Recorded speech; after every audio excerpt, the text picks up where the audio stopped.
Hi hello, welcome back to my channel. இது Sridevi Dinesh YouTube channel. நான் உங்கள் கயல். இன்றைக்கி நம்ம சேனலில் மொறு உளுந்த வடை தான் பார்க்க போகிறோம். ஸோ அதுக்கு நான் இந்த கிளாஸில் 1.5 கிளாஸ் எடுத்துக்கிட்டேன். ஸோ இது நாங்கள் 3 பேர் இருக்கோம். ஸோ அதுக்காக இந்த கிளாஸில் 1.5 கிளாஸ் எடுத்துக்கிட்டேன். ஸோ இதை நல்லா கழுவி நான் அலசி ஊற வச்சுட்டேன். ஸோ இது ஒரு குறைஞ்சது ஒரு அரை மணி நேரம் 3/4 மணி நேரம் ஊறினா போதுமானது.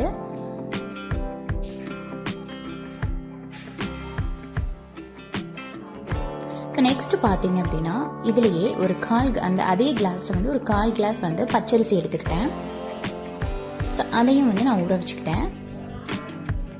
ஸோ இதுக்கு நம்ம வரமிளகாய், கொஞ்சம் இஞ்சி அண்டு உப்பு இதெல்லாமே நம்ம போட்டு அரைச்சிக்கலாம். சில பேர் கட் பண்ணி நம்ம வெங்காயம் மாவில் ஆட் பண்ணும்போது வெறுமனே அப்படியே ஆட் பண்ணுவாங்க. பட் நான் எங்கள் வீட்டில் பாப்பா இருக்கனால நான் எல்லாமே அரைச்சிக்கிட்டா கொஞ்சம் அவளுக்கு வாயில் படாது அப்படின்னு சொல்லிட்டு நான் இந்த மாதிரி போட்டேன்.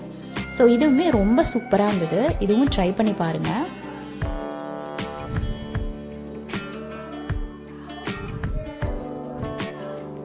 அண்டு இஞ்சி நான் ஆட் பண்ணும்போது நல்லா சின்ன சின்னதாக சாப் பண்ணி ஆட் பண்ணிட்டேன். ஸோ சீக்கிரமாகவே நல்லா அரைய விட்டுருச்சு.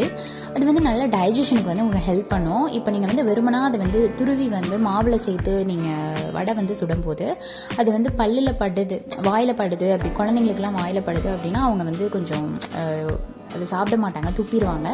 ஸோ இந்த மாதிரி நீங்கள் வரமிளகாய், இஞ்சி, உப்பு எல்லாம் போட்டு மாவோடைய அரைச்சிட்டிங்க அப்படின்னா அது நல்ல ஃப்ளேவர்ஃபுல்லாக இருக்கும். ஸோ அதனால் அவங்க சாப்பிட்டுக்குவாங்க.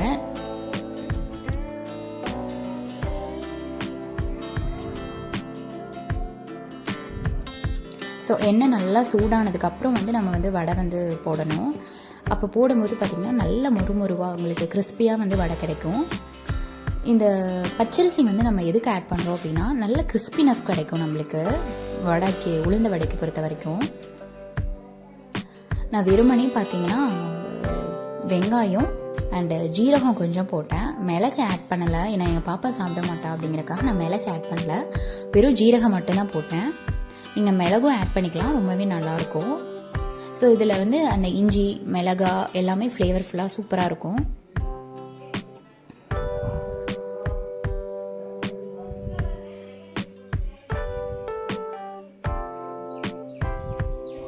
ஸோ உளுந்த வடை பொறுத்த வரைக்கும் இந்த மாதிரி ஓட்டை பண்ணி போட்டால் தான் அது பார்க்க அழகாக இருக்கும் அண்டு சாப்பிட்றதுக்கும் நல்லாயிருக்கும். எனக்கு அது மாதிரி தான். அண்டு சின்ன சின்னதாகவும் போண்டா மாதிரியும் போடலாம். பட் உளுந்த வடை அப்படின்னாவே இதுதான், இந்த மாதிரி தான் நமக்கு தோணும்.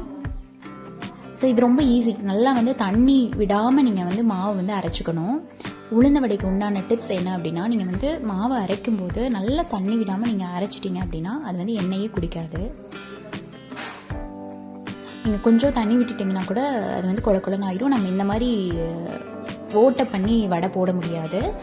அதனால் தண்ணி விடாமல் நீங்கள் தண்ணி கொஞ்சம் கூட விடக்கூடாது. தண்ணி விடாமல் அழைச்சிட்டிங்க அப்படின்னா அழகாக ஈஸியாக இந்த மாதிரி நம்ம வடை போட்டு எடுத்துடலாம். எண்ணெயும் குடிக்காது.